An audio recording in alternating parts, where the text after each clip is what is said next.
Hoje muito se fala que não são os mais fortes que vencem dos mais fracos, e sim os mais rápidos que vencem os mais lentos. E quando a gente fala de velocidade, a velocidade está também nas grandes transformações que acontecem em nossas vidas, sejam pessoais ou profissionais. E hoje eu estarei aqui com um empresário, esportista, pai, marido, que mudou completamente a sua vida e vem mudando também a vida de muitas outras pessoas.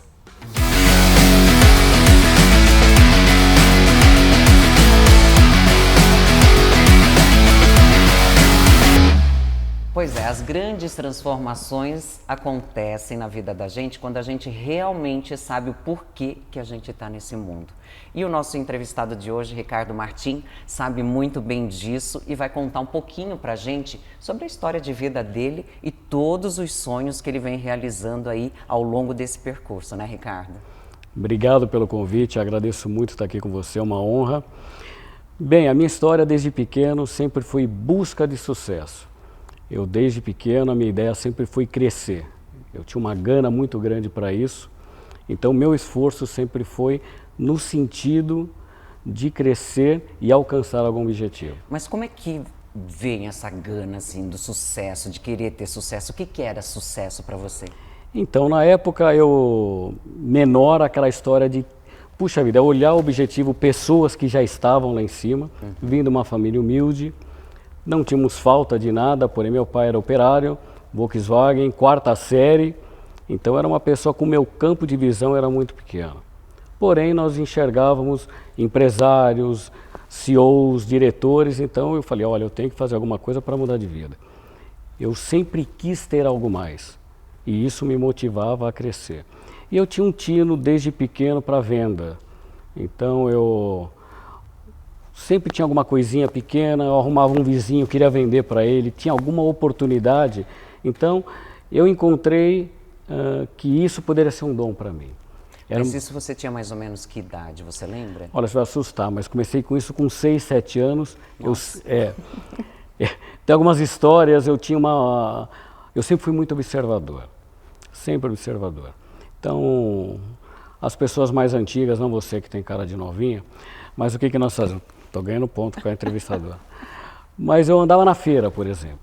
Então a feira, naquela época o pessoal embrulhava com jornal. Não é como é hoje.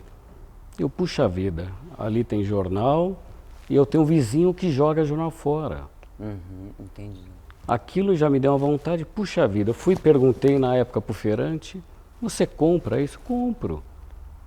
E tinha um produto lá de graça, jogado na rua. Então isso tampa os ouvidos. Imagina que nós comíamos fruta na época de jornal que estava na rua. Sim. Mas enfim, e eu comecei a vender aquilo ali de uma coisa instintiva. Então o pessoal achava engraçado, uma criança novinha, 6, 7 anos, mas foi ali que eu acho que eu comecei a ter um tino assim a ter um negócios. tino e ao mesmo tempo comecei a gostar de ganhar dinheiro. A verdade foi essa. Então a oportunidade apareceu, porque eu sempre fui muito observador. E ali eu conseguia lá ganhar, sei lá, em dinheiro de hoje, R$3, R$5, não importa. Mas era uma coisa que eu não tinha, meus pais nunca foram de dar dinheiro, não. Você quer alguma coisa, você vai conseguir. Não para criança, que nem eu era ali naquela época. Mas aquilo acho que foi o start na minha vida, que eu dali começou por algum motivo, aquela maneira de eu observar as coisas e eu começar a transformar isso em recurso. Então acho que ali começou um pouco da minha vida profissional, com essa observação do que eu fiz. Então isso já estava, vamos dizer assim, a veia, já na veia empreendedora, né? Dizem que todos nós somos empreendedores, Sim. Mas tem que ter um despertar ali para a gente conseguir seguir um plano. Você acha que você, uma criança lá com 6, 7 anos, você já começou a ser movido por esse desafio de querer ser alguém melhor? Então, como eu disse, isso sempre teve desde criança. Eu enxergava alguém com alguma coisa, puxa vida, como que eu posso fazer para atingir aquele objetivo? E depois desse movimento aí dos 6, 7 anos, o que veio pela frente? Então eu não parei mais. Teve uma época que o meu pai trocou o telhado de casa e tinha as telhas velhas. Eram umas telhas pequenas que na época quebravam demais, meu pai trocou. e tinha várias casas com telhas iguais. Meu pai ia ter que dar aquilo embora. O que eu fiz? Comecei devagarinho. Puxa vida, não quebra na sua casa? Você não quer uma? Vendi para um, vendi para o outro. Até brinco, foi minha primeira empresa de coberturas, foi ali que eu comecei a vender as telhas. Mas aí você vê que foi uma coisa que natural, foi acontecendo e eu comecei a fazer negócios pequenos. Não era objetivo na época, não era isso, mas devagarinho, como você falou, foi o start para eu fazer algo e sempre buscar. Porque eu estava ali vendendo o jornal, chegou uma hora que acabou, não conseguia mais, a pessoa não comprava mais. Aí teve essa oportunidade, também era uma coisa sempre pontual, ela não perpetuava. Lógico, eu tinha o estudo, eu era uma criança pequena, meu pai, puxa vida, minha mãe principalmente, onde você vai pensando em fazer isso? Você não pode sair andando por aí.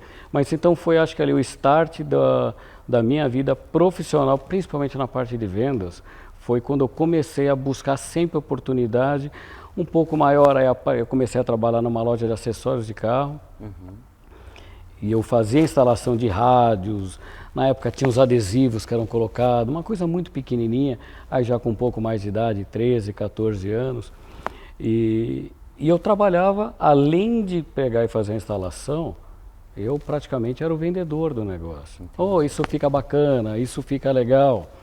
E aí acho que começou minha vida profissional e não saí mais. Isso você era funcionário?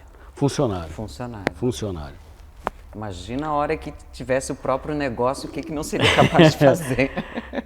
E a vida profissional começou muito cedo, né? Eu gostaria de sair. Queria sair de final de semana. Isso meu pai falava, você quer sair? Então você precisa de dinheiro. Trabalha.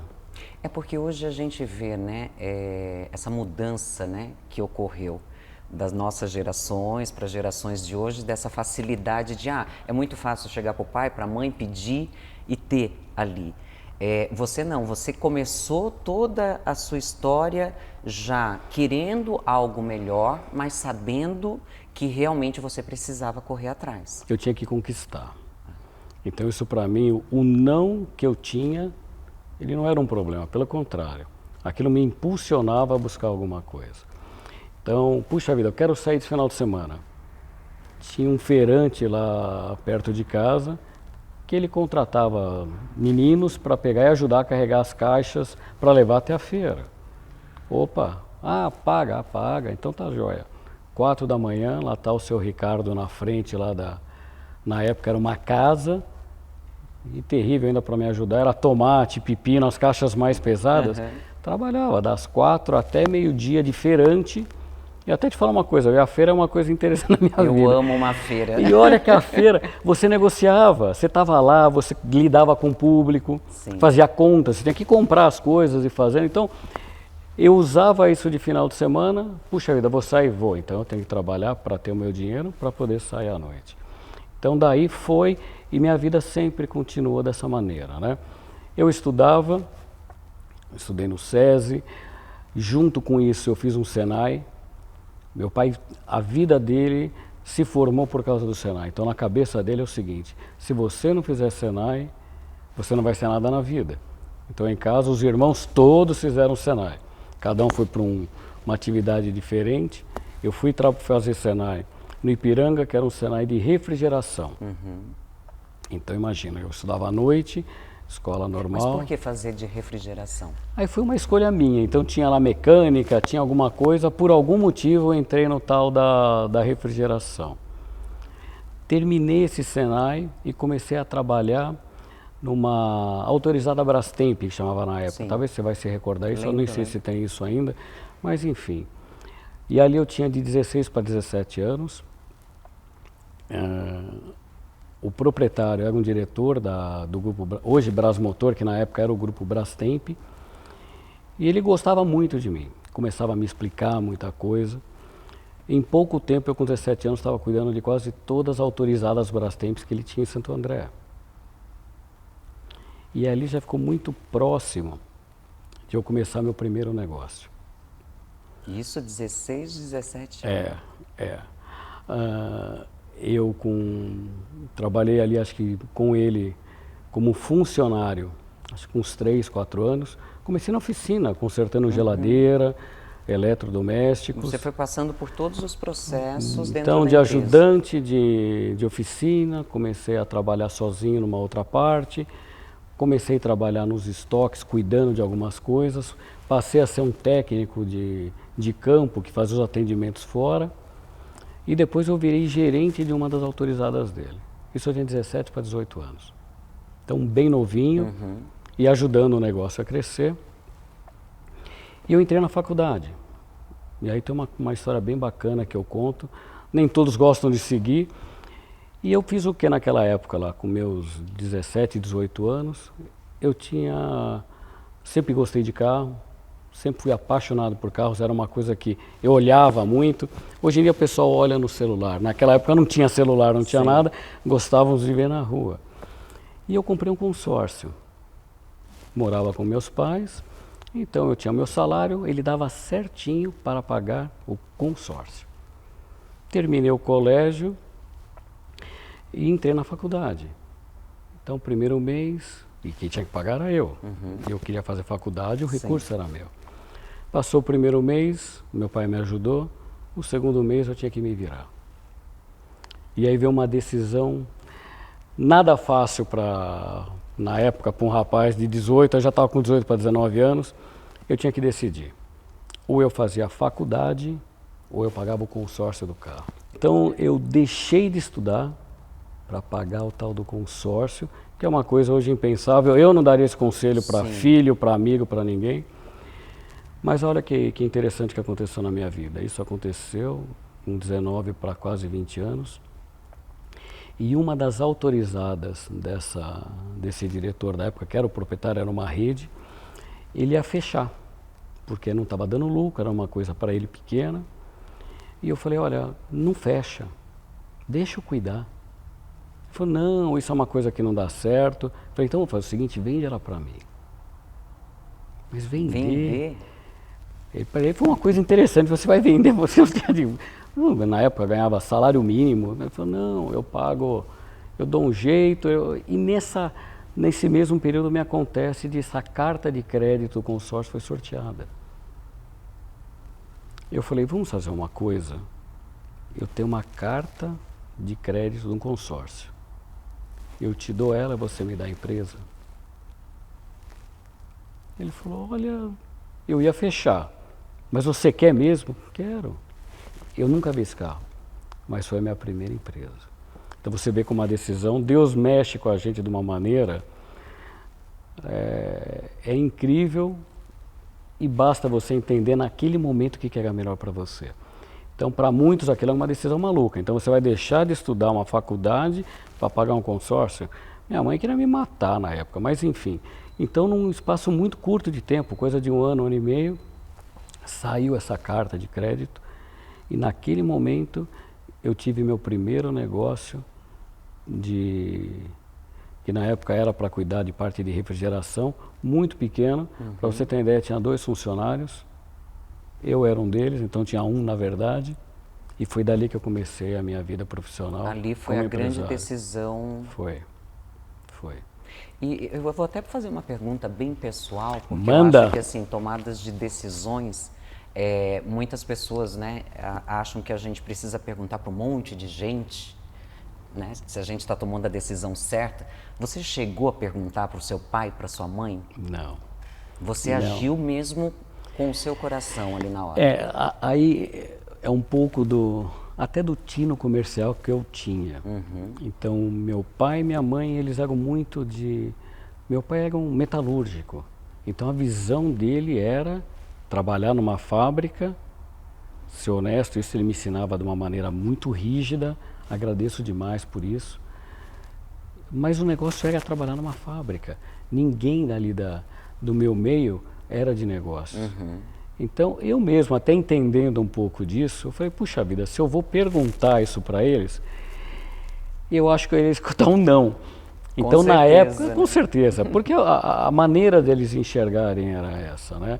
Enfim, então, eu comecei, então imagina, muito novo, cuidando já de uma coisa pequena, e essa coisa foi crescendo. Começamos num lugar com um funcionário, tinha um carro emprestado, passou-se um pouco mais de tempo.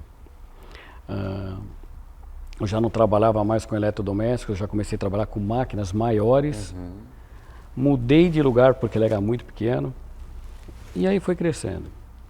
Nesse período casei, estou casado até hoje, já estou aí há 33 anos com a esposa. E então essa empresa que você comprou, vamos dizer Sim. assim, nessa época, essa é a Turbo Energy. Ela não é, ela se transformou. Ela se transformou Se transformou porque ali ainda tinha uma participação desse antigo proprietário, né? Ele tinha ainda uma participação, mas foi start. Foi start para começar a trabalhar com equipamentos e eu fui sempre crescendo.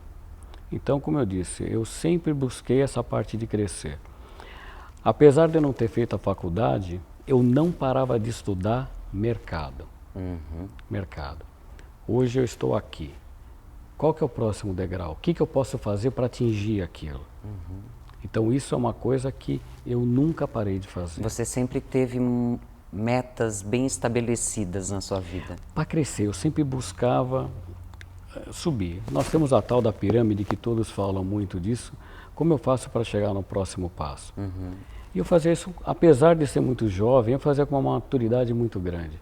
Eu não dava um passo maior que a perna, era ousado, fiz coisas ousadas que aí sim, mas era um risco sempre calculado. Eu nunca fui de me atirar, mas eu sempre enxergava, via que realmente tinha oportunidade e eu mudava. Você alguma vez se arrependeu de alguma decisão assim nesse meio do caminho? Então, hoje eu falo que não.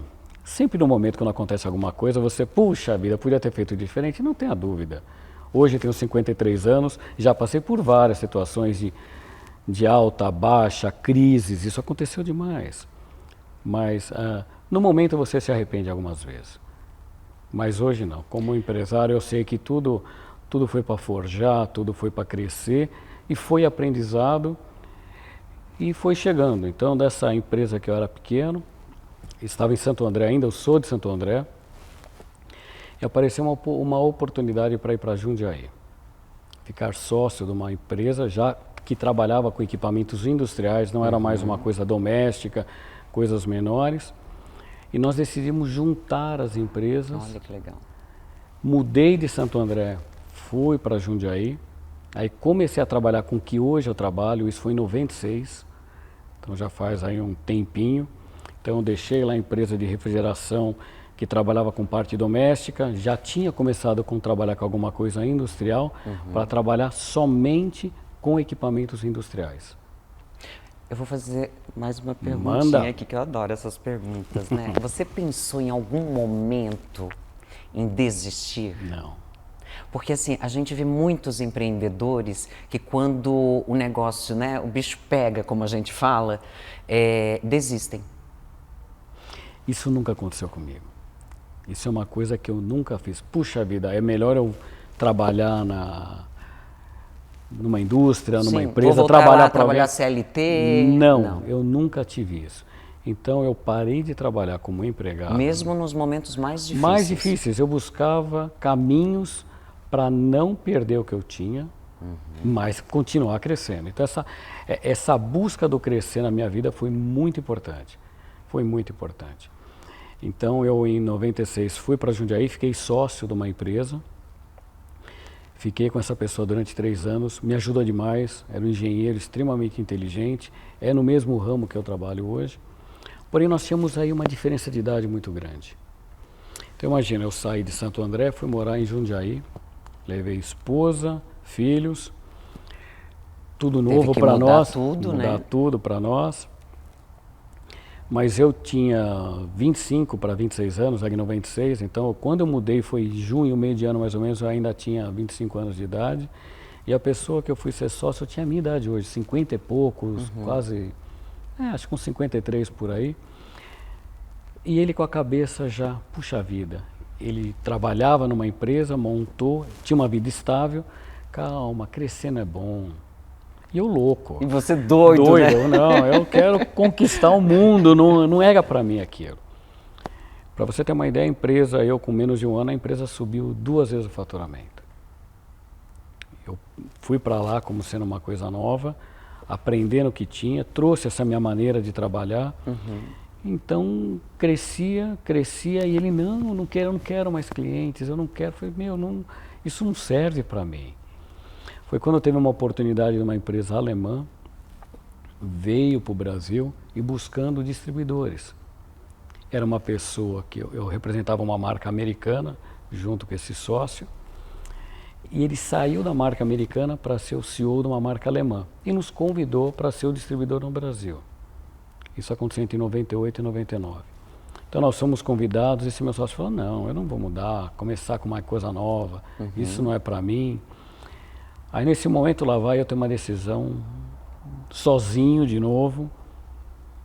Acabou a reunião, não queremos, ok, não queremos.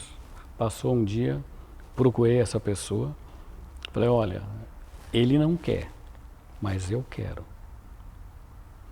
Ele não tinha nenhum distribuidor na época, ele conhecia a empresa, eu era jovem ainda para cuidar de um negócio bem maior.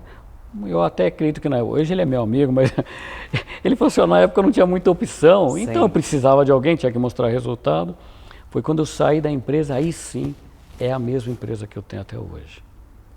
Ou seja, você tomou as decisões certas, na hora certa, e sempre alinhado com os seus valores internos. E sempre eu conversei muito com Deus. Eu não durmo na minha casa sem colocar o joelho no chão do lado da minha cama e agradeço pelo dia. Eu não saio da minha casa sem agradecer por mais um dia que eu vou trabalhar. Isso eu aprendi e eu não mudo isso. Então imagina que eu tenho... Puxa vida, você está lá viajando de avião, eu saio do meu banco, eu vou no banheiro. Agradecer. Agradecer aquele momento. E para mim ajuda demais. O nosso chefe supremo, ele que sabe as direções. Quando abre o caminho, nós temos que ter a decisão. Todo dia você vai ter sempre duas opções na vida. Pode ser o certo, pode ser o errado. E tem lá, a decisão vai ser sua. E esse foi um segundo momento difícil, porque imagina eu sair de uma empresa pequena para trabalhar numa empresa um pouco maior. Ainda ela é pequena. Ela, para você ter uma ideia, já se passaram 24 anos que eu saí de lá, essa empresa está igualzinha. Com 2, 3 funcionários, vive bem. E a sua empresa? Hoje, para você ter uma ideia, nós temos 11 empresas espalhadas. Temos aqui 8 no Brasil, uma na Argentina, 2 nos Estados Unidos. Mas sempre foi o quê? Na busca de crescer. O que eu vou fazer para melhorar? E isso não parou. Então comecei com essa marca, que era uma marca alemã. Comecei a trabalhar no interior de São Paulo. A minha região era parte de Campinas, que eu estava em Jundiaí. Passou um tempinho, vamos abrir uma filial em Minas Gerais. Puxa, está dando certo. Vamos abrir agora uma outra empresa no Nordeste, lá para Recife. Vamos lá perto da Dona Analice. Vamos lá no Rio Grande do Sul. Hoje tem uma pessoa nossa, fica perto de Florianópolis, eu vou lembrar o nome. Lá nós temos uma posição lá em Santa Catarina. Isso foi espalhando pelo Brasil todo. Aí tive uma segunda decisão, isso já 2009, 2010. A empresa já com porte, é uma empresa já com porte maior. Veio um fundo, uma empresa de fora, e aí tive que tomar uma segunda decisão. Eu fui vender minha empresa para um grupo muito grande. Na época também achei que era o certo, fiz essa venda, então nós saímos de uma empresa pequena, ainda não tinha esse porte que está agora, mas para aí sim ser uma empresa multinacional. Então começamos com um investimento muito grande de fora. Era uma empresa que ela tinha 49% de um fundo americano e 51% de uma empresa de Taiwan, perto ali da China, ali os tigres asiáticos. Sim. E foi para mim uma escola maravilhosa. Então era uma vida muito louca que eu vivi. Como foi para você tomar essa decisão de vender a sua empresa? Porque, querendo ou não, era um dos seus filhos, né? Existe uma frase no mundo dos empresários que às vezes é melhor ser rabo de baleia do que cabeça de sardinha. verdade. Você já deve ter ouvido falar nesse negócio. Então o que acontece? Uma empresa pequena, a tal da sardinha, qualquer bicho come.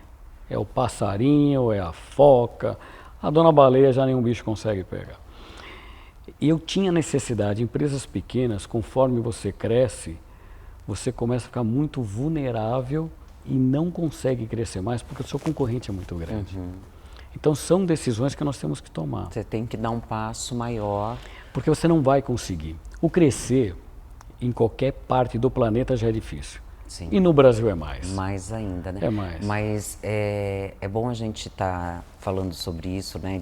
Dessa parte de vendi a empresa que eu construí, bem dizer, né? Sim. E como que você viu isso de fora? Era uma oportunidade de crescer mais. Tá. A minha cabeça do crescer não mudou.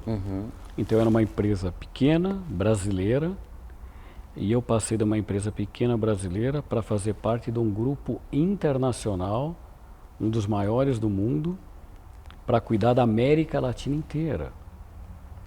Minha vida virou uma loucura. Nós tínhamos operação Chile, Argentina, Uruguai, então imagina que a América Latina inteira. A empresa tinha, eu não fiz parte disso, mas Estados Unidos, tinha Alemanha, China. Então, onde você pode imaginar no planeta, existia posições da empresa e eu viajava, conhecia, fui aprender. Então, como o crescimento foi muito grande para mim. Mas daí a gente vai agora para a parte importante, que é o quê?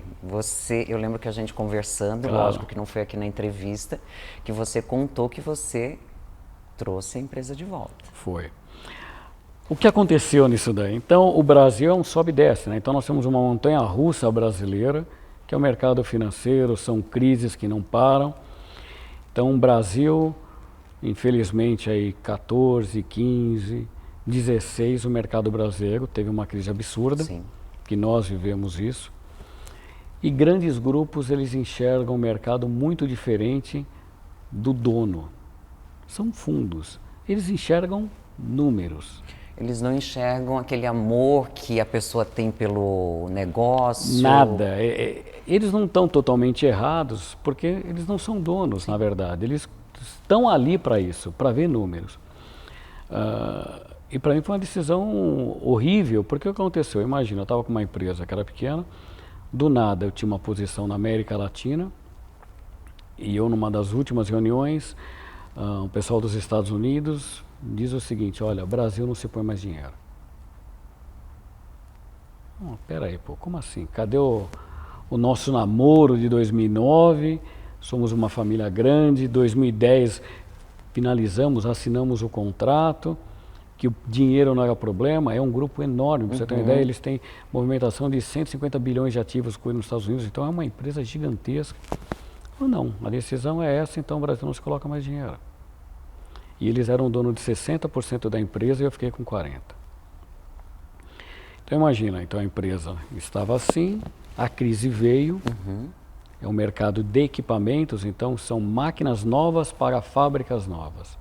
É tudo que não acontece quando você tem uma crise. Sim. Então o nosso faturamento, para você ter uma ideia, em 2010, dos 100% de 2010, nós caímos para 5% desse número. Nossa. Em 2015 e 2016. E nós tínhamos algumas metas, que a ideia era o quê? A empresa cresce e eu tinha um valor, que eles não me pagaram 100% do que foi acertado na venda, não porque me deviam, era fazer a parte do contrato do acordo, então tinha um valor para ser pago. E você vendo a empresa quase Não, a empresa, morrendo. ela tecnicamente, ela tinha quebrado praticamente. Tá. Quando você tem a dívida maior que o ativo, infelizmente, tem uma insolvência, a empresa já não vale mais nada. Foi quando tomamos uma decisão, eu estava em Los Angeles, numa reunião, falei, olha, vamos fazer o seguinte, vocês têm isso para fazer de acerto. Isso, mas não tem... Infelizmente, discussão nunca é boa, mas nós vamos fazer então um acordo. Vocês não têm mais o interesse, vocês não me pagam mais e me devolvem as ações. Ousado, hein? Eu não tinha muito o que fazer, porque... Mas daí como é que você ia fazer com uma empresa que não estava dando lucro, mas você ia pegar de volta e fazer ela dar lucro? Eu sempre acreditei muito no tal de Ricardo, então eu tive que bater um papo muito grande no espelho, falar o que nós vamos fazer agora. Então foi um momento muito difícil. Ricardo, é interessante isso que você falou. Você acreditava muito no Ricardo, você acredita muito no Ricardo. Você acha que muitos empresários, muitas vezes, eles não conseguem dar um passo adiante, subir um pouco mais de nível, porque eles não acreditam neles mesmos? Existe o medo, né? Então existe o medo, existe negócios diferentes também, né? Então, muitas vezes, puxa vida, você teve essa decisão. Para outro negócio, a mesma decisão seria horrível para essa pessoa. Sim. Tudo tem a sua particularidade, mas acho que o medo ou a falta de conhecimento da própria empresa isso acontece. Eu sempre fui uma pessoa que eu conheci muito bem o que eu tinha e eu conheci sempre muito bem o mercado. Então, não estamos numa montanha-russa, a montanha-russa desceu. Vai ter uma hora que ela vai ter que subir. Agora, o problema é quanto tempo você tem ou você consegue segurar até que o mercado volte a crescer. E hoje o mercado está mais rápido do que nunca, né? Então, a montanha-russa está mais rápida mesmo. Ela está um sobe e desce, mas nós tivemos um momento muito ruim. Porque normalmente ela sobe e desce, mas sobe rápido. Uhum. O que infelizmente anda acontecendo com as crises, não só no Brasil, mas hoje é uma crise no mundo. Nós estamos vivendo um momento de uma insegurança. O Brasil já é um problema muito sério, mas estamos aqui, a gente consegue controlar. Temos guerra hoje na Ucrânia, então tem aquela crise de energia por causa de gás. Tem uma guerra de tamanho menor lá em Israel, que é horrível o que está acontecendo ali, mas infelizmente isso está afetando o mundo. Olha, as crises hoje, para você ter uma ideia, o navio dos equipamentos que eu trago da Coreia aumentou 20 dias. Por causa da crise, ele tem que dar volta o navio, então piorou. Ou seja, é um custo a mais, é custo a mais, tempo, é tudo a mais, então o desafio vai aumentando. Mas eu assumi então a empresa novamente de 16 para 17, passei a empresa ela voltar a ser tupiniquim de novo, com o Ricardo sozinho, e foi muito difícil, não foi uma situação fácil, então imagina do faturamento lá que eu te disse de 100 cair para 5% do que era.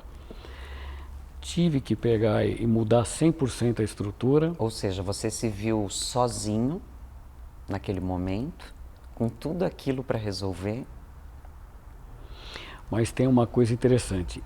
Eu enxergava muito o que estava errado, o que estava a mais. É o que acontece. Dentro da sua casa, hoje, eu não tenho dinheiro. Você não vai comprar um vinho. Você não vai comprar um doce especial. Você vai comprar o seu arroz com feijão. Isso. Você vai tomar água. Enfim, então, opa, isso eu posso cortar, isso eu posso cortar. Eu não vou comprar uma roupa nova, eu não preciso agora, enfim. E eu, dentro da empresa, sempre tenho as falhas. Agora, grandes grupos têm um problema muito sério. Até para você cortar esse tipo de coisa não é fácil. Então, você não está sozinho. Então, você como um dono, que você toma a decisão a hora que você quer, você é muito mais ágil. Então, todas as decisões, olha, eu não quero mais isso. Eu não vou lá falar com o board, nós vamos colocar numa pauta de uma reunião. Não, isso eu decidi na hora. É dolorido? É. Corta. Foi difícil? Foi muito difícil, mas as coisas começaram a voltar devagarinho. Mudamos a linha, nós tínhamos uma linha enorme de produtos de máquinas pequenas a máquinas grandes. Eu tive uma decisão muito importante na época, eu só trabalhei com a grande. Que é mais difícil. É mais difícil, mas no nosso caso, nós trabalhávamos com equipamentos importados. E na época, em 2010, o dólar estava muito baixo. Nós estamos com um dólar de 1,50, 1,60, então trazer produto importado era muito bom. Do nada, quando você tem a crise, a primeira coisa que sobe é o nosso amigo dólar. Então, tudo o que tinha concorrente e de fabricação nacional, eles têm um impacto do câmbio muito menor do que uma empresa que 100% é de fora. Essa foi uma decisão que eu tive, foi rápida e importante. Qual o produto que ele só existe importado? É a máquina grande. Então ela vai aumentar para mim, mas vai aumentar para o concorrente também. Então toda essa linha, então imagina que no 100% eu comecei a trabalhar somente com 10%. E o restante parei de trabalhar. corta isso, corta aquilo, vai, Então muda. aí, para a gente fazer uma cronologia, né? 2016, 17, que você que teve essa crise toda, você já estava com a empresa de volta nas suas mãos. E depois disso, você começou totalmente a focar sua energia no seu próprio negócio. Para fazer o negócio voltar, primeira coisa é ele ser viável. Sim. Ele estava inviável. Ele estava inviável. E com ele vieram outros negócios. Outros negócios, apareceu algumas outras oportunidades. Então, a parte de energia ficou muito clara, todo mundo buscando sustentabilidade. O que isso hoje, se você for pegar em qualquer lugar do mundo, o pessoal está atrás de projetos ESG, né? De sustentabilidade. Nossa empresa lá nos Estados Unidos chama ESG. Não é por acaso que ela tem esse nome. Sim. Por quê? É para captar dinheiro. Nós fazemos hoje projetos de eficiência energética para empresas de grande porte, para redução de consumo de energia elétrica. Ou seja, você trouxe também, além de você trabalhar com máquinas, né, com serviço, você trouxe também esse conceito ESG, porque lá fora a gente já sabe que é tudo, e hoje, querendo ou não, as grandes empresas, se elas não estiverem dentro alinhadas disso, elas não vão ser contratadas, os produtos não vão ser comprados. Então, você já trouxe lá de fora também esse conceito para a empresa aqui no Brasil. E isso foi o que nos salvou, porque na crise, quando começou muito forte, principalmente na parte da pandemia, os investimentos no Brasil estavam proibidos. Eu lembro uma empresa que durante, isso era 18 para 19, até 2023, por exemplo, está proibido de comprar equipamento.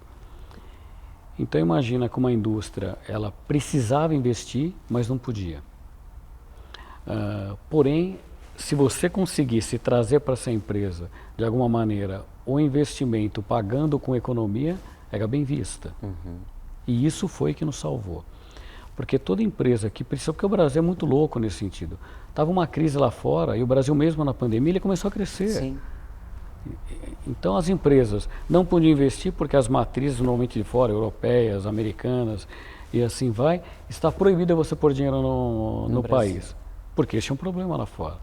Opa, você tem equipamento hoje que gasta 10 e eu coloco equipamento que vai gastar 6, você não me paga nada e me dá economia.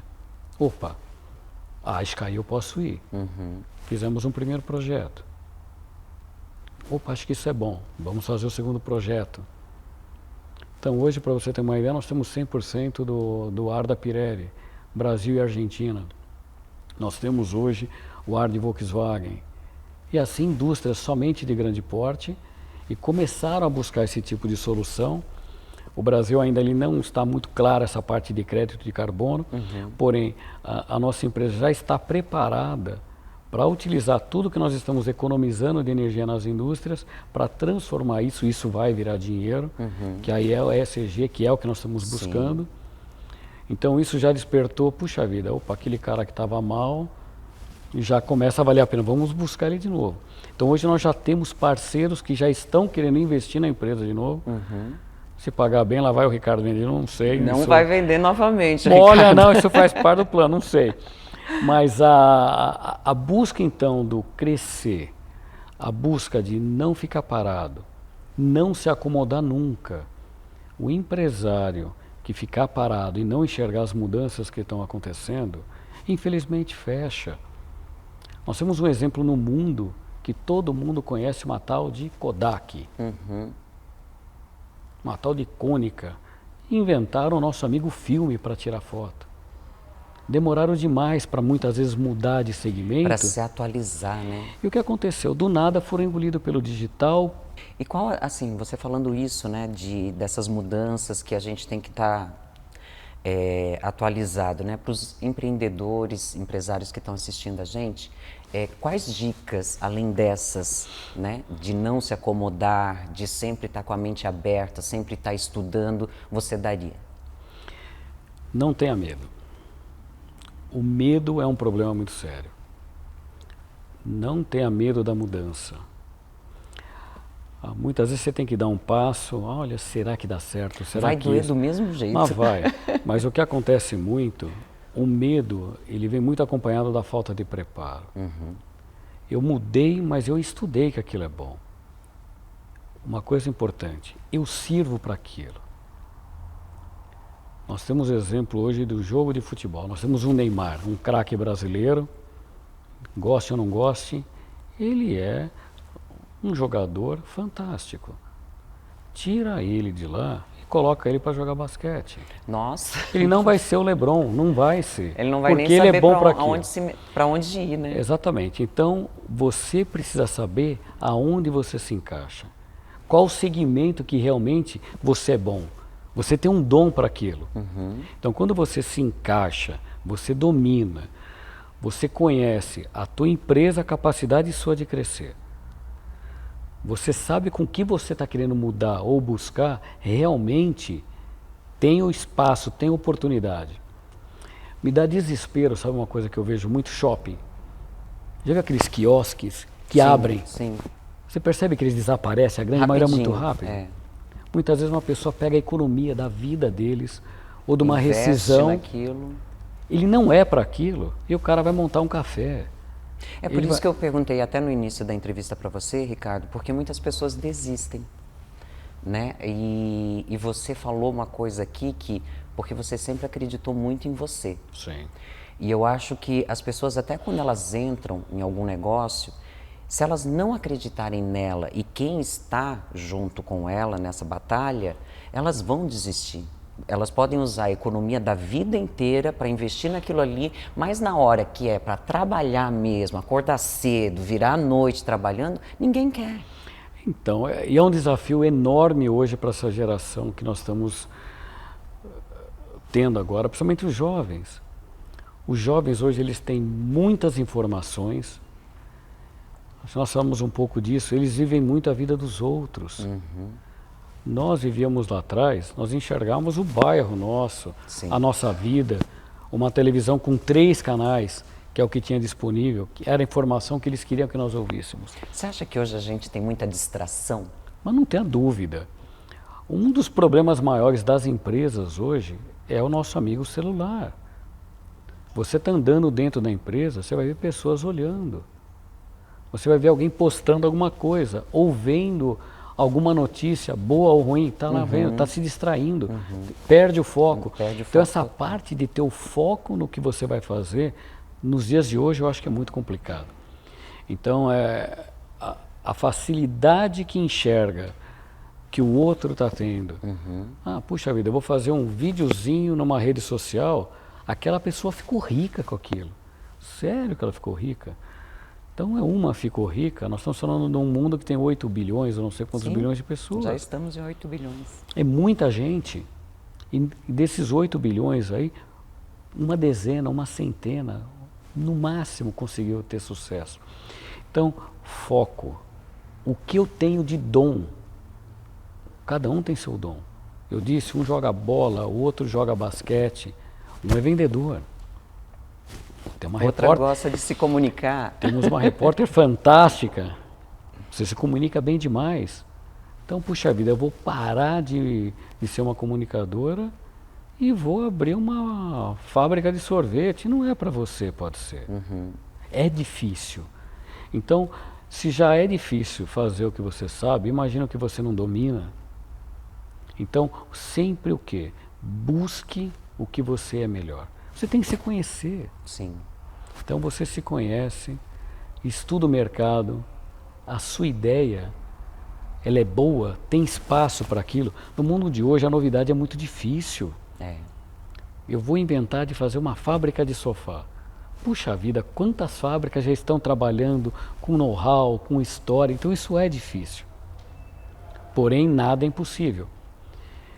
Existe uma propaganda que eu sou apaixonado por ela nos Estados Unidos. Eu estava em Houston numa palestra, eu no quarto de hotel, a GE, ela tem uma propaganda que ela fala o seguinte: se você pode sonhar, nós podemos fazer. É isso. Eu acho que as pessoas pararam um pouco de sonhar, né? Não tenha dúvida. Então, você sonha que dá para voar? Eles fazem turbinas. Você quer chegar na Lua? Nós temos foguetes que fazem isso. Mas você tem que sonhar. Mas aí você tem que estar muito bem preparada para você, primeiro, ser merecedor do seu sonho. Você tem que sonhar, buscar, e se não for para você, por algum motivo aquilo não está acontecendo, eu não estou preparado ainda para viver esse sonho. Deixa eu me preparar um pouco mais. Muitas vezes é falta de preparo. E Deus está te ajudando e muitas vezes a pessoa reclama. Verdade. Eu não consegui isso. Você não conseguiu? Então não estava preparado ainda. Busque. Busque que você vai conseguir, vai atingir. E deixa eu te perguntar, como é que você mede o sucesso dos seus negócios? Existe o medir por números mesmo, na verdade, Sim. mas não tem. Mas Mas o sucesso ele sempre tem a ver com números não, ou ele tem que a ver mas não também tenha com dúvida, algo você muito tem que ter pessoal? realização. Não adianta você também ser um escravo do que você Sim. faz e não conseguir viver. Então, isso hoje, jovem, crescer, crescer, crescer. Hoje, crescer e equilíbrio. Nós precisamos de equilíbrio. Tem que chegar uma hora que eu não posso ficar 100% do meu tempo. Eu já fiz muito isso. Infelizmente isso é ruim. Eu tenho uma família que você está deixando em casa. Teve uma época na minha vida que nós brincávamos. Quer fugir de mim e ficar na minha casa. Sai daqui, vai para os Estados Unidos, volta, vai para a China, volta, vai para Japão, Coreia e volta de novo. E isso é ruim. Então, hoje, nós já conseguimos enxergar um pouco mais do tempo de qualidade. Tanto eu quanto a esposa. Opa, vamos parar. Desliga um pouco esse telefone. Tenta delegar um pouco mais as coisas. Não é fácil, até pelo motivo que ainda mais falamos. Está difícil hoje você conseguir um jovem que queira trabalhar e crescer. E que tenha foco realmente. Que tenha foco. Né, Então, a falta de foco hoje no... Acho que não é no Brasil, isso é no mundo, porque eu converso com o pessoal de fora, também eles têm essa dificuldade. Então, o que eu busco hoje é a empresa, estabilidade, preciso de estabilidade, não pode dormir, não posso ficar desatento, tem que se atualizar o tempo inteiro. O mundo é muito dinâmico, ele está sempre movimentando. Não, tá o tempo inteiro, né? É o tempo inteiro. Mas o que conseguimos fazer para relaxar, ter tempo de qualidade com a sua família, ter tempo e de o que qualidade. que o Ricardo faz para sair desse estresse, para sair dessa correria, para dar uma relaxada literalmente? Eu gostei do correria que você faz. O que eu fiz agora, recentemente, não faz muito tempo. Como eu disse no início, lá, jovem ainda, minha vida misturou muito com carro. Eu sempre fui apaixonado por carro. Sempre. O brasileiro, ele tem isso, né? Ele tem. E, na verdade, você sabe que é um problema que anda acontecendo, por exemplo, com o Japão. Eu conversando com pessoas, já visitei lá, e o jovem não gosta de carro lá mais. Não? Eles não andam, eles preferem um celular, preferem sentar num Uber, sentar no trem, e não quer dirigir o carro. Ou seja, eles não conhecem aquela adrenalina Não gostosa que nós Sendo que era o gostamos. contrário. Na minha época, nós fazíamos um xizinho no calendário para ter o tal de 18 anos para pegar a abençoada carta. Verdade. Então eu sempre gostei demais de carro, sempre gostei de velocidade. Então nos últimos anos, primeiro começamos a participar de algumas provas de carro esportivo, provas de arrancada. Tenho um filho que anda comigo o tempo inteiro, tem o mesmo gosto, é apaixonado também por carro, por velocidade. Deixei os bichinhos na escola há muito tempo com essa história de viajar. Verdade. Então o máximo que eu posso trazer eles para perto hoje, estamos conseguindo. Então eu comecei tendo um pouco mais de recurso, conseguimos comprar alguns carros esportivos e com isso comecei a participar de algumas provas. Ou seja, algo que começou por um hobby, virou negócio. Agora, quando você entrou, olhou para esse mundo gigantesco, porque o automobilismo é gigante, né? Como é que você se viu ali? Então, no primeiro momento foi para curiosidade, então, era uma coisa que eu gostava de carros e comecei a fazer algumas provas muito pequenas. Aí surgiu uma oportunidade no final de 22, eu sempre participei um Tech Day, a Mercedes sempre fazia umas voltas rápidas para clientes. Entendi. Então tinha carro MG, eu era convidado, gostando de velocidade, fazia algumas provas. E eu começava a ir bem. Então surgiu uma oportunidade Isso graças a meu filho, ele que conversando com o pessoal, ele sempre envolvido, ele tem um canal que já fala muito de carro. E eu aproveitei para fazer uma prova, para ver se realmente dava certo ou não dava. Então para mim foi, primeiro, uma realização pessoal, foi uma coisa fantástica de poder participar do evento. E lá vai o meu olhar de novo de empresário. Além de ser uma coisa que eu estava ali, fazendo uma coisa que para mim é fantástico, que eu gosto, prazeroso, eu comecei a ver o quê? Puxa vida, do meu lado está um empresário. Quem está assistindo é um empresário. Isso aqui é televisionado. Então nós temos hoje 2 canais de televisão, Band Esportes e Jovem Pan Esportes, televisionando ao vivo. Nós temos aí vários canais de YouTube passando isso para todos os lugares do mundo, não só para o Brasil. Eu falei, opa, isso aqui não é tão ruim. Esse homem, ele vê negócio em tudo, gente. Eu já quero ter uma mentoria com ele já. Então foi que isso foi no finalzinho de 22, e aí sim conseguimos nos inscrever, eu com o carro. Eu falei, Júnior, que é meu filho, apareceu um outro carro também que tinha disponibilidade, não vou só eu não, vamos os 2. Então, como pai, foi um prazer fantástico estar do lado do meu filho, competindo, que também tem essa paixão por carros, com certeza herdou de mim, porque ele veio sempre, desde criança ele também já gostava, isso ele puxou bem para o pai dele. E, puxa vida, eu tenho que pagar, não é um esporte barato, ele é um esporte que exige investimento, existe os custos, existe uma quebra que infelizmente pode acontecer, e o carro está ali, aquilo é uma vitrine. E você sempre, depois que você entrou, né, concorreu pela Mercedes, ou você anteriormente já tinha feito alguma outra prova com algum outro automóvel? Então, eu tinha feito somente o que nós chamamos de, é o tal do Fly Lap, é volta rápida, então é um evento da Porsche. Então o cara da Porsche vai lá, leva cliente para dar uma volta rápida e tem um prêmio. Entendi, é como cliente mesmo. Isso, então eu como Mercedes, e a Mercedes para mim era uma coisa que de criança, eu sempre olhava aquela estrela, sempre foi símbolo do quê? De sucesso, é o empresário. Você vê um presidente em qualquer lugar do planeta, a grande maioria vai estar lá com a Mercedes, então aquilo já me chamava a atenção. E eu comecei a pensar, vou fazer uma coisa que eu gosto. Eu vou agregar a minha empresa numa marca premium, não do Brasil, uma marca premium do planeta. Opa, eu tenho fornecedores, eu tenho clientes que também vão gostar de fazer isso. Ou seja, você já começou a montar ali na sua tela mental tudo que você ia fazer, trazer as empresas, a sua empresa para fazer parte, empresas dos seus amigos que pudessem estar investindo ali também. Porque quando eu comecei a observar e entender um pouco como funciona o automobilismo, não tenha dúvida, você está ali numa competição. Mas você não vê, se fosse somente uma competição de carro, estavam todos branquinhos correndo sem nada. Sim. E não é o que acontece.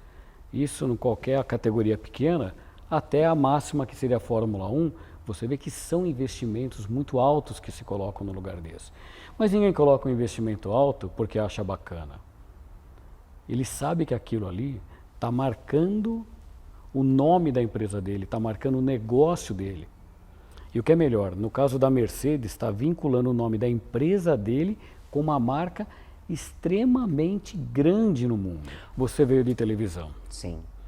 Então, alguns segundos para falar da marca, verdade, entre um intervalo e outro, quanto custa? É muito caro. Agora imagine a marca dele estar durante 30 minutos passando ao vivo em um evento com empresários olhando ao vivo, clientes fazendo a mesma coisa. Nós tivemos etapas no final do ano com 20 e 30 mil pessoas, podendo chegar perto de 40 mil pessoas olhando o evento. Que legal. E a marca está lá. Eu tenho um testemunho muito interessante. Eu correndo numa etapa, não vou me recordar o nome, uma pessoa do Maranhão me ligou.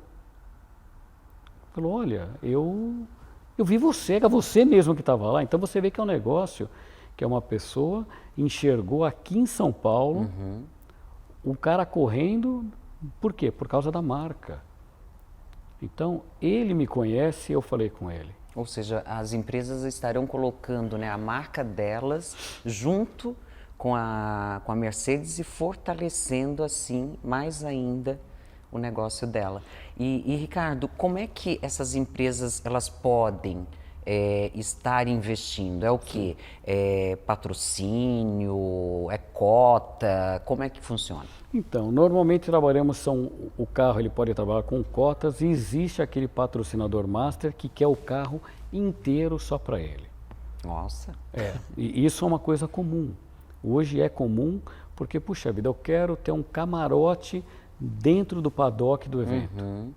Ele vai fazer promoções que ele está lá com os clientes dele. Olha, se você comprar o produto ou se você fizer uma indicação do produto, você vai ter um dia de experiência assistindo a Mercedes num dia fantástico, onde ele vai passar um dia agradável com a família, com alimentação de altíssimo nível. Então ele vai beber, vai almoçar e no final sempre um show. Ali podem surgir outros negócios. Mas não tenha dúvida, e é o que acontece.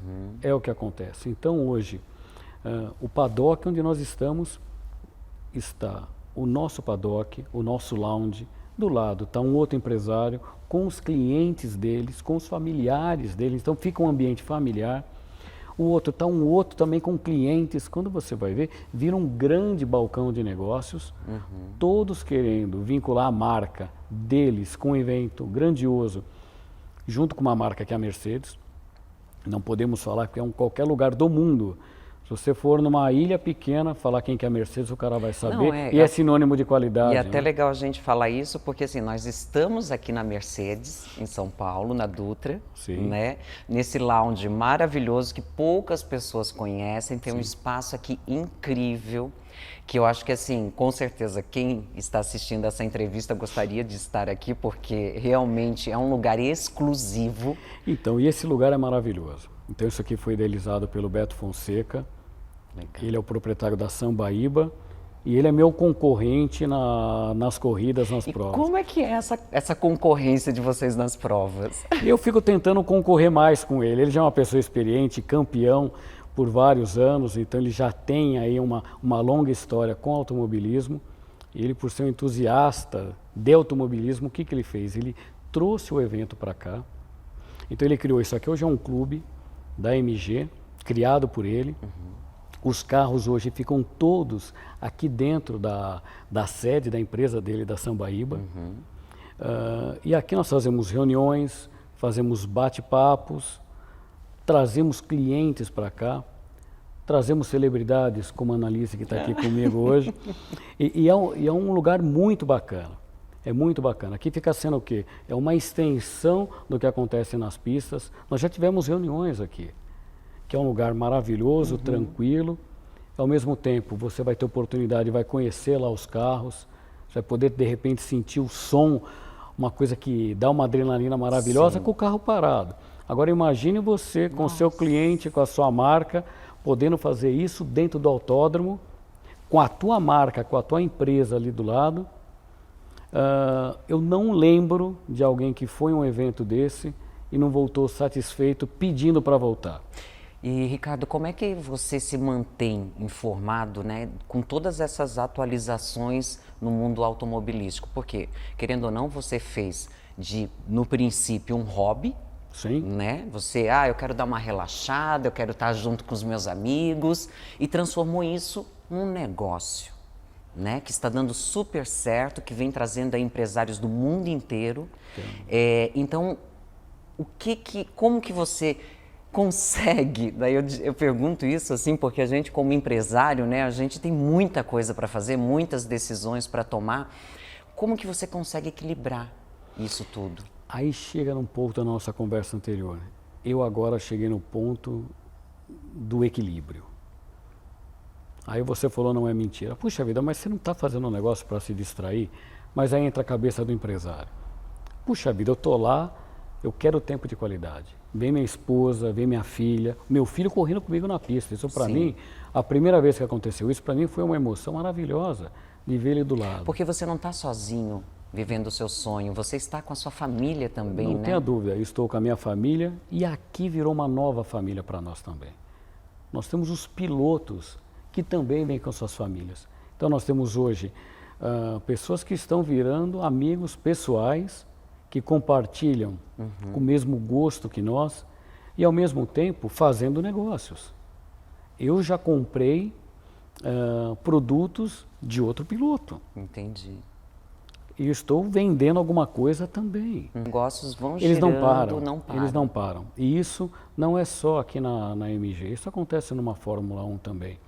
Porém hoje a MG, ela, apesar de ser uma marca premium, nós temos hoje uma condição diferenciada em relação às outras categorias. Então hoje uma Stock Car, um investimento para fazer isso é muito alto, na casa de 4 milhões para fazer isso. Nós temos uma Porsche com valor aí muito perto às vezes, e nós temos um investimento muito menor, com carros de qualidade superior, e podendo compartilhar com as redes sociais, tempo de TV, melhores inclusive que eles às vezes. Então hoje ficou realmente, é um negócio que está crescendo. Para você ter uma ideia, nos últimos anos, após o Beto assumir a categoria, ela cresceu 2, acho que 3 vezes. Ela estava um pouco parada. Hoje existe fila de espera para poder participar.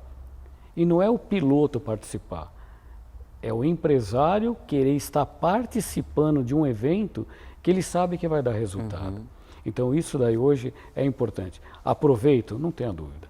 Estou lá aproveitando, me divertindo encontrando demais. os amigos. Encontro os amigos, cada corrida é uma já faz festa. negócios. Fazemos negócio. Puxa E deixa vida, eu perguntar para você, pode e falar. quais são as principais empresas que geralmente patrocinam? Olha, hoje você não, nós temos hoje que vai de uma empresa alimentícia a banco. Quem está assistindo a gente, qualquer tipo de empresa, independente ali do nicho que ela trabalha, ela pode estar fazendo parte. Nós temos bancos, nós temos fundo, nós temos empresa alimentícia, nós temos... A minha empresa, inclusive, ela é uma investidora. Como eu disse, nós temos hoje apresentações que a pessoa reconheceu a marca por causa que está no meu carro. Nós temos aí redes de barbearia, por exemplo, que hoje todos os consorciados dele, né, na verdade os franqueados, vamos dizer a palavra certa, hoje eles utilizam o tempo, opa, você vai fazer alguma coisa, você pode participar. Então, é um lounge hoje que ele está sendo visitado não somente por clientes, mas celebridades. Nós temos pessoas conhecidas que vieram uma vez por um convite. Puxa vida, será que eu vou? Agora inverteu a coisa. Puxa vida, não dá para ir de novo? Não dá para ir comigo? Então, enfim, é um ambiente hoje fantástico, familiar, vale a pena o investimento e melhor, não é um investimento, ele é um retorno que você vai ter. Tá, daí vou falar agora de retorno, porque assim, vou me colocar como uma empresária, tá, grande, que gostaria de investir no automobilismo, né, na sua empresa, no seu negócio. O que eu vou ter de retorno? Quais são os benefícios que eu vou ter em cima disso tudo? Eu preciso entender mais até para poder chegar para o público e falar assim, opa, é um bom negócio para estar entrando. Eu vou buscar meu talãozinho de pedido lá, um contrato, para você já ir assinando. Mas vamos lá, voltando como eu expliquei, nós temos então hoje 9 etapas durante o ano. Então imagina que essas 9 todas as 9 acontecem em São Paulo? Não, ou nós não? temos espalhado em outros Olha, lugares. que legal. Em outros lugares também. Outros estados? Outros estados. Nós tivemos o ano passado, tivemos Minas Gerais, tivemos Goiás, São Paulo sempre. Então esse ano vai ser um ano um pouco diferente com o calendário, nós estamos aí acertando. Então nós temos hoje Interlagos, que é o foco principal. Nós temos o Raceville, que é um lugar, um empreendimento novo, que é um autódromo dentro de um condomínio de casas. Onde que fica? Brotas, é novo, um empreendimento fantástico, amigo nosso, que vai participar também, é um empresário que hoje vai participar também do evento. Então você pega no final de semana, você tem, em primeiro lugar, os empresários que estão lá. Você vai participar de um evento que tem um lounge com toda a infraestrutura, que você vai enxergar as provas, Legal, hein? você vai ter bebidas, vai ter almoço e no final um show sempre com algum cantor ou uma dupla, não importa, famosa. Então é uma festa que está acontecendo durante o dia todo, um final de semana. Junto com isso, nós temos as redes sociais, que não preciso nem te dizer o que isso hoje explode. Eu tenho vídeos que não sou celebridade de 140, 150 mil visualizações somente de trechos de corrida. Então isso a nossa marca está sendo difundida em todos os lugares. Temos 2 canais de TV que televisionam a prova ao vivo. Então imagina 30 minutos de TV ao vivo, Band Esportes e Jovem Pan Esportes. E uma infinidade de canais do YouTube que estão também ao vivo retransmitindo. Fora toda a imprensa, né? A Mas não tem a mídia dúvida. toda que sempre Nós está em temos cima. entrevistas, nós temos eventos que acontecem, então nós temos lugares, olha, vai ter um lançamento de um bar, alguma coisa, você leva o carro. Então nós temos um momento lá do boné, autógrafo, explicar. Eu acho que o que mais hoje está deixando os empresários felizes com os clientes são promoções que eles fazem para levar os clientes Olha que legal. nessas provas. Então isso mostra que está crescendo. Como eu disse, começamos lá atrás acho que com 20 e poucos carros, esse ano já estamos chegando a 60 carros correndo. É uma das maiores grids do mundo, se é que não seja o maior, se eu estiver errado, hoje de carros monomarca no mundo, correndo numa pista de Interlagos onde você tem eventos da Fórmula 1.